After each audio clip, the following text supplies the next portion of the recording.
Salam Bapak Ibu. Iya. Memang mungkin Bapak Ibu lihat banyak kursi kosong di kiri kanan, ada yang kosong. Tapi memang inilah resiko ibadah 2 kali, saudara. Ya, tadi pagi ramai, jadi sore agak sepi. Jadi seperti itu. Baiklah, mari kita lihat firman Tuhan kita pada sore menjelang malam ini. Kita lihat di dalam Yeremia pasalnya yang ke-7, pasalnya yang ke-36, pasalnya 36, ayat yang ke-7 terlebih dahulu. Kemudian dari ayat yang ke-18 hingga ayat yang ke-32 kita akan membacakannya.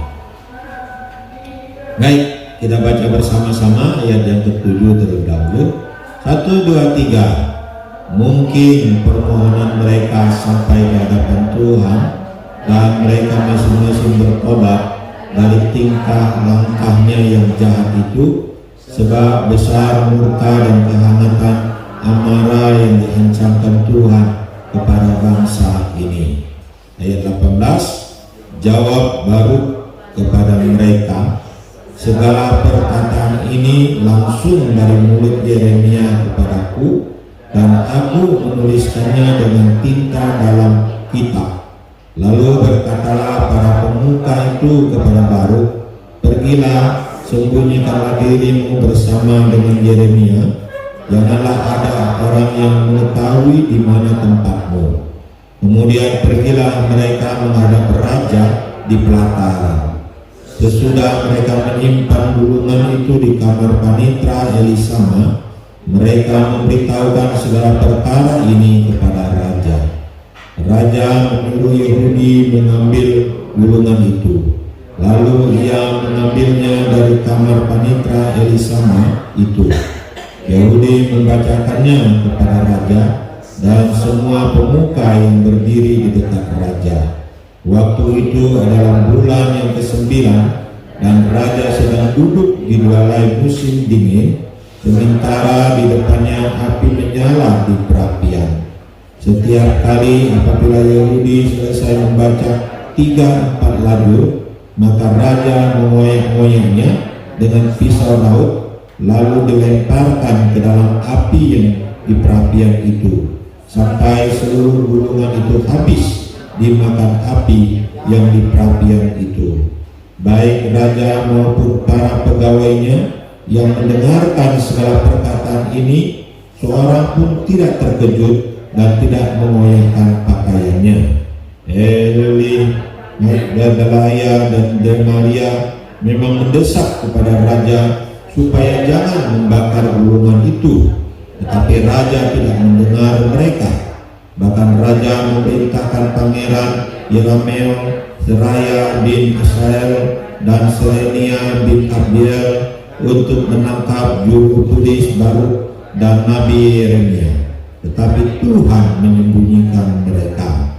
Sesudah raja membakar gulungan berisi perkataan-perkataan yang ditulis oleh Baruk langsung dari mulut Yeremia itu, maka datanglah firman Tuhan kepada Yeremia, bunyinya, ambil pula gulungan lain, tuliskanlah di dalamnya segala perkataan yang semula yang ada dalam gulungan yang pertama yang dibakar oleh Yoyakim Raja Yehuda. Mengenai Yoyakim Raja Yehuda, haruslah kau katakan, beginilah firman Tuhan, engkau telah membakar gulungan ini dengan perkataan. Mengapakah engkau menulis di dalamnya bahwa Raja Babel pasti akan datang untuk memusnahkan negeri ini dan untuk melenyapkan dari dalamnya manusia dan hewan? Sebab itu beginilah firman Tuhan tentang Yoyakim Raja Yehuda, ia tidak akan mempunyai keturunan yang duduk di atas tahta Daud, dan mayatnya akan tercampak sehingga kena panas di waktu siang dan kena dingin di waktu malam. Aku akan menghukum dia keturunannya dan hamba-hambanya karena kesalahan mereka. Aku akan mendatangkan atas mereka, atas segala penduduk Yerusalem, atas orang Yehuda, segenap malapetaka yang kuancamkan kepada mereka, yang mereka tidak mau mendengarnya. Maka Yeremia mengambil gulungan lain dan memberikannya kepada juru tulis Baruk bin Neria, yang menuliskan di dalamnya langsung dari mulut Yeremia segala perkataan yang ada di dalam kitab yang telah dibakar Yoyakim raja Yehuda dalam api itu. Lagi pula masih ditambahi dengan banyak perkataan seperti itu. Saudara-saudaraku yang dikasihi oleh Tuhan, waktu zaman Nazi di Jerman pernah terjadi pembakaran kitab, ya, kitab Torah dan Alkitab juga, ya, kitab Torah dan kitab Alkitab dan sebagainya itu. Pokoknya kitab Kristen dan juga bersifat Yahudi. Saudara-saudara, sangat mengerikan waktu pembakaran kitab-kitab itu. Sampai ada yang diinjak-injak, ada yang dikoyak-koyak, ada yang ditempelkan ke dalam tubuh orang-orang Yahudi, lalu dilempar dengan api dan sebagainya. Jadi pembakaran kitab yang sangat masif terjadi di Jerman di dalam zaman Nazi itu, saudara. Jadi kitab-kitab ya dibakar seperti itu. Kitab-kitab Torah dan sebagainya dibakar seperti itu. Alkitab dibakar seperti itu. Saudara-saudaraku yang dikasihi oleh Tuhan Yesus, kita tahu bahwa bagaimana nasib akhir daripada tentara Nazi yang akhirnya kalah perang, saudara. Bahkan dikatakan pemimpinnya bunuh diri, ya, ketika kalah perang. Ya. Saudara-saudaraku yang dikasihi oleh Tuhan, di dalam cerita Alkitab yang kita baca tadi juga terjadi pembakaran Alkitab atau pembakaran kitab yang ditulis oleh Nabi Yeremia melalui Baruk, saudara-saudara. Nah, saudara-saudaraku yang dikasihi oleh Tuhan Yesus, pembakaran kitab ini dilatar belakangi bagaimana Tuhan sedang mengancam umat Israel, ya, melalui perkataan-perkataan Nabi Yeremia. Bahkan sebelum Nabi Yeremia pun disampaikan kepada umat Israel bahwa akan datang satu kuasa kerajaan dari Babel yang akan menghancurkan umat Israel, umat Yehuda pada waktu itu, kalau mereka tidak bertobat, kalau mereka terus-menerus dalam tingkah laku mereka yang jahat itu. Ya. Nah, saudara-saudaraku dikasihi oleh Tuhan, tapi umat Israel tidak mau mendengarkannya. Umat-umat Yehuda tidak mau mendengarkan itu semua. Mereka terus mengeraskan hati mereka. Bahkan ketika Yeremia menyampaikan berita itu, Yeremia sendiri ditangkap oleh mereka, dikerumuni oleh mereka untuk dibunuh, saudara-saudara. Tapi Tuhan melepaskan Nabi Yeremia dari pembunuhan itu sendiri, saudara. Nah, lalu kita melihat akhirnya Tuhan membuat cara yang lain lagi, menyuruh Yeremia untuk menuliskan apa yang Tuhan inginkan di dalam sebuah gulungan kitab, saudara, untuk memberikan kitab ini kepada umat Yehuda, kepada umat Israel pada waktu itu, saudara. Ya, supaya apa?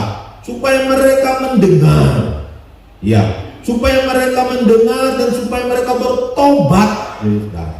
Maka di dalam ayat yang ke-7 mungkin permohonan mereka sampai di hadapan Tuhan dan mereka masing-masing bertobat dari tingkah langkahnya yang jahat itu, sebab besar murka dan kehangatan amarah yang diancamkan Tuhan kepada bangsa ini.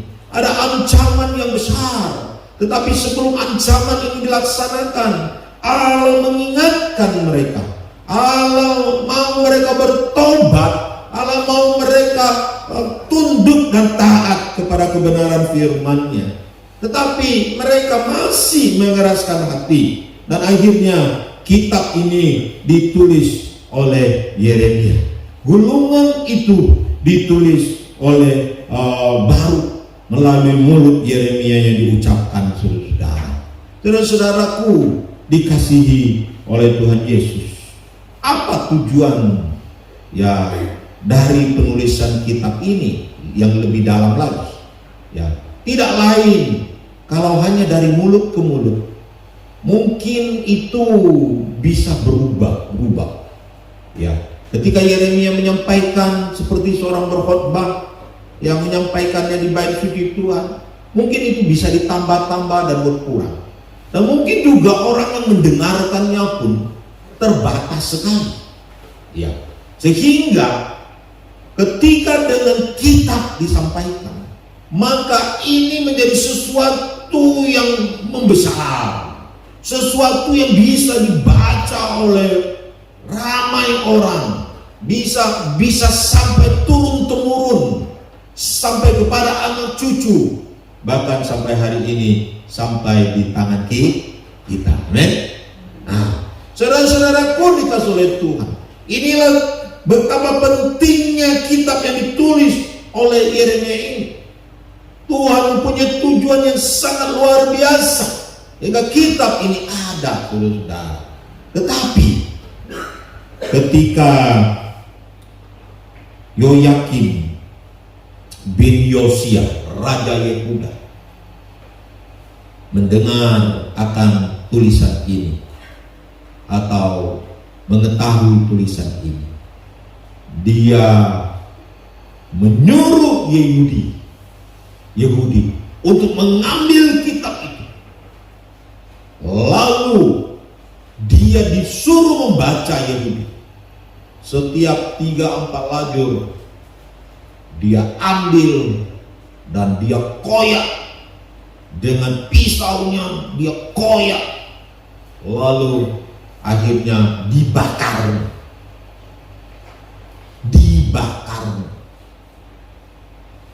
sampai gulungan kitab itu habis terbakar, saudara. Saudara-saudaraku dikasih oleh Tuhan, ini adalah penolakan yang radikal. Makanya malam hari ini kita belajar tentang yang radikal, penolakan yang radikal terhadap firman Allah. Itu bagaimana Yoyakim bin Yosia membakar kitab gulungan yang ditulis oleh Baruk, yang diucapkan oleh Yeremia. Saudara-saudara, penolakan yang radikal. Mengapa itu terjadi? Apa persoalannya? Karena Raja Yoyakim tidak percaya kepada apa yang dikatakan oleh Yeremia. Dia tidak percaya apa yang dikatakan oleh Yeremia di dalam kitab itu. Dia anggap itu adalah sebuah pembohongan. Dia anggap itu sebuah pembohongan, sehingga dia tidak percaya akan perkataan-perkataan yang ditulis oleh Nabi Yeremia itu. Saudara-saudaraku dikasihi oleh Tuhan Yesus. Satu kali ada seorang bapak. Bapak ini dia pergi ke pasar. Rupanya itu kota, dia tinggal di kampung, lalu dia pergi ke kota. Dia pergi ke kota, dia membeli itu sebuah barometer. Barometer ini adalah untuk mengukur suhu kan, untuk mengukur udara dan sebagainya kan. Iya. Lalu dia sangat senang dengan barang baru yang dia beli. Dia senang hati, dia bawa pulang. ke rumahnya di kampung dan mulailah diaktifkan itu barometernya itu. Tapi ketika dia mengaktifkan barometernya itu, rupanya di barometer itu tertulis badai. Artinya adalah sebentar lagi daerah itu akan didatangi badai. Daerah itu akan didatangi oleh badai. Padahal ketika Bapak itu keluar, dia melihat situasi tenang-tenang aja. Dia melihat semua situasi tenang-tenang aja. Tidak ada angin ribut, tidak ada juga panas yang berlebihan, dan sebagainya. Jadi kondisi cuaca baik-baik saja. Kenapa barometer ini berbicara atau menunjukkan ada badai yang akan datang? Dia marah, dia kecewa, dia marah. Setelah dia kecewa, dia marah, dia berpikir besok saya akan kembalikan ini semua. Saya akan menulis surat dan saya akan protes. Mungkin ini barometernya salah atau enggak benar. Masa kondisi begini tenang-tenang bisa bilang ada badai? Dia tidak percaya. Akhirnya benar, besok hari pagi-pagi sekali dia pergi lagi ke kota. Dia pergi ke kota dan dia menyelesaikan tentang barometer ini. Dia protes, dia kasih surat, dia protes dengan orang penjual ini semua dan sebagainya. Dia pulang dengan kecewa. Waktu dia pulang sampai ke kampungnya, dia sangat terkejut. Mengapa? Karena rupanya badai datang. Tapi dia sudah terlambat sampai di rumah. Mengapa? Karena rumahnya sudah hancur lebur. Seluruh barang-barang berharganya habis ludes, dihantam badai, saudara-saudara. Saudara-saudaraku dikasih oleh Tuhan, firman Tuhan adalah barometer di dalam kehidupan saya dan saudara-saudara. Bukan situasi dunia ini barometer, bukan. Barometer yang benar adalah dalam kebenaran firman Allah. Dan di sini memerlukan iman untuk mempercayainya. Tetapi Raja Yoyakim bin Yosia tidak mempercayai akan firman Allah yang ditulis oleh Baruk dan diucapkan oleh Yeremia. Saudara-saudaraku dikasih oleh Tuhan, sebagai orang percaya, mari kita hidup dengan mempercayai kebenaran-kebenaran firman Tuhan dalam hidup kita. Karena firman Tuhan itu adalah barometer di dalam kehidupan saya dan saudara-saudara. Bukan dunia ini barometernya, bukan situasi-situasi dunia. Sah-sah saja orang punya analisis, sah-sah saja orang punya pendapat, tapi pendapat yang paling benar, petunjuk yang paling benar adalah di dalam firman Tuhan. Amin. Beri semangat dulu. Mari saudara-saudara kita, mari kita banyak baca firman Tuhan. Mari kita banyak baca dan merenungkan kebenaran-kebenaran firman Tuhan dalam hidup ini. Karena dia adalah barometer dalam kehidupan saya dan saudara-saudara. Mengapa Yoyakim bin Yosia tidak mempercayai kebenaran yang diucapkan oleh Yeremia ini?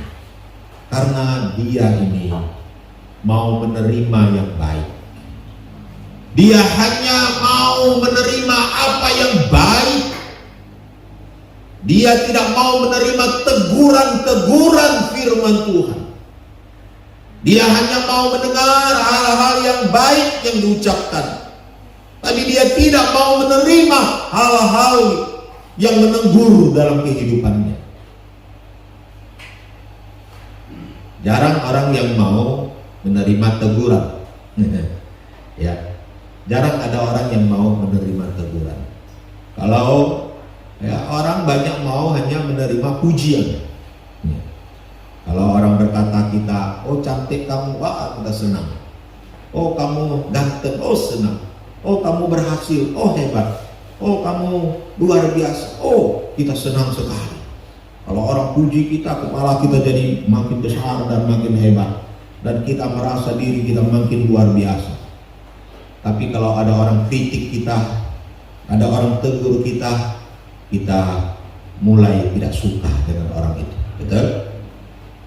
Coba ketemu orang yang kritik kita dan marah kita dan nasihat kita, pasti kita mulai gak suka dengan orang itu. Ya. Menjadi pendeta ini disukai orang itu gampang. Khotbahnya bagus-bagus saja. Bagus dalam pengertian tak tegur-tegur orang. Pasti disukai oleh jemaat-jemaat. Tapi kalau jadi pendeta yang suka tegur, kita pasti tidak suka. Ya. Saudara-saudara, memang teguran dan pujian itu sah-sah saja. Tapi kita sebagai anak Tuhan, kalau memang itu adalah teguran, mari kita menerimanya. Amin. Bukan kita menolaknya, bukan kita tidak suka kepada teguran. Jangan juga kita menjadi orang yang tidak suka dengan teguran, tidak suka dengan nasihat, maunya yang baik-baik saja yang diomongkan, pujian-pujian saja yang menyenangkan di telinga, yang menyenangkan di hati saja. Tapi hal-hal yang pahit kadang-kadang kita tidak suka. Nah, inilah yang terjadi kepada Raja Yoyakim bin Yosia ini. Dia hanya suka kepada hal-hal yang menyenangkan hatinya. Ketika dikatakan bertobatlah, ketika berkata bahwa kalau tidak bertobat nanti akan dihukum Tuhan, dia tidak suka. Bahkan penolakannya sangat luar biasa. Penolakannya sangat luar biasa, sangat radikal sekali. Ketika kitab itu dibaca, dia ambil kitab itu satu demi satu, lalu dibakarnya. Mengapa itu dibakarnya? Apa masalah dibakarnya? Karena dia berpikir, saya tidak suka dengan kata-kata ini, saya anggap ini tidak benar, lalu saya tidak mau, orang lain juga nggak boleh terima. Jadi orang lain juga nggak boleh terima, karena kalau dia tidak bakar, kemungkinan kitab ini dibaca lagi sama orang lain. Nah, itu pendapat dia. Kalau saya tidak bakar ini, nanti orang lain baca lagi. Jadi sekarang saya tidak suka, orang lain pun nggak boleh suka. Saya tidak mau tunduk, orang lain pun jangan tunduk. Nah, jadi itu pikiran dia. Akhirnya dia membakar kitab itu satu demi satu, dan akhirnya habis terbakar. Terus saudara, apa implikasinya bagi saya dan saudara? Kadang-kadang kita ini, ya, ketika kita berdosa, kita tuh ingin orang lain juga ikut berdosa. Kita ajak-ajak orang untuk berdosa, betul tak? Kita nggak mau hanya kita sendiri saja. Kita cari juga kelompok-kelompok, ya, untuk berbuat kesalahan. Ya, dulu waktu saya masih anak-anak atau masih remaja lah, masih remaja begitu ya, kami sering punya geng. Jadi ya, punya geng-geng itu biasanya kalau lihat ada buah orang matang, ya mulai kami pergi mencuri, mengambil. Dan biasanya tidak mau kita sendiri pergi, harus ajak teman juga. Ajak teman juga untuk pergi mengambil. Ya. baru sukacita rasanya. Makin ramai teman, makin suka. Gitu. Nah,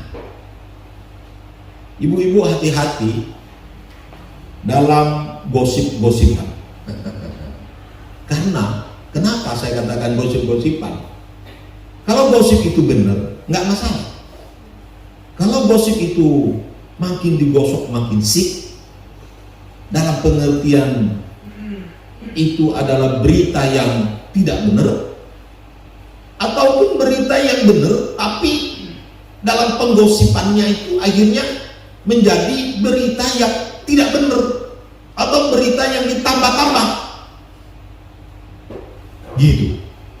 Nah, jadi ibu-ibu kan kadang-kadang gosip kan, gosip ini orang ini gini, lalu bawa ke ibu yang lain lagi, ibu orang yang lain lagi juga nambah lagi. Yang tadinya nggak ada bumbunya sekarang tambah, tadi nggak ada kakinya ditambah kaki, lalu kepada ibu-ibu yang lain lagi, lalu tadinya nggak ada kepala jadi ada kepala, nah, lalu tambah ke ibu-ibu lain lagi, tadinya nggak ada tangan jadi ada tangan, tambah ibu-ibu lain lagi, lalu ada mata, ada hidung, ada telinga, ada gigi dan seterusnya. Jadi sepertinya sempurna berita itu, padahal beritanya tidak semuanya benar di situ. Kita telah membuat orang lain berdosa.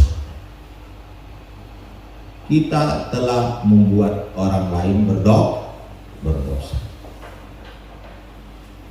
Jangan buat dosa jemaah. Dosa berjemaah. Ya. Yoyakim di sini mempunyai sifat seperti itu, saudara. Dia tidak mau, orang lain pun nggak boleh. Ini dia bakar itu kita. Tetapi kita lihat akhirnya apa yang terjadi. Tuhan menghukum Yoyakim. Bahkan dikatakan mayatnya kena panas dan dingin. Bahkan keturunannya pun tidak bisa lagi menduduki tahta Daud sampai kepada keturunannya.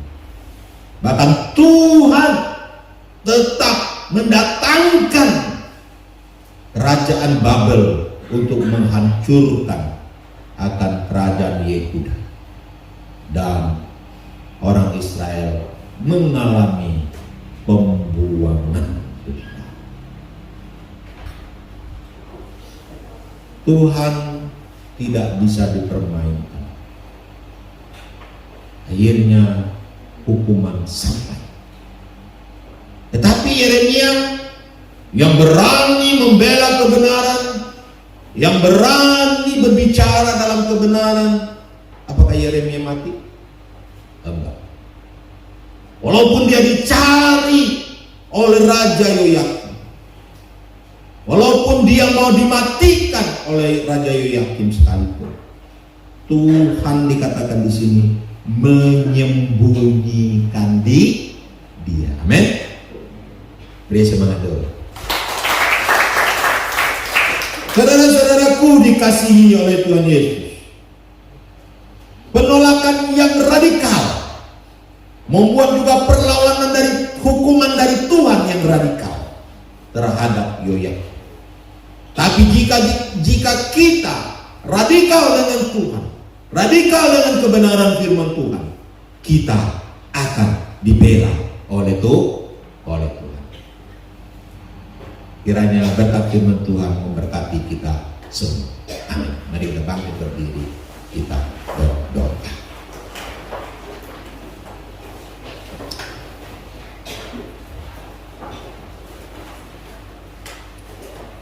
Kita akan berdoa.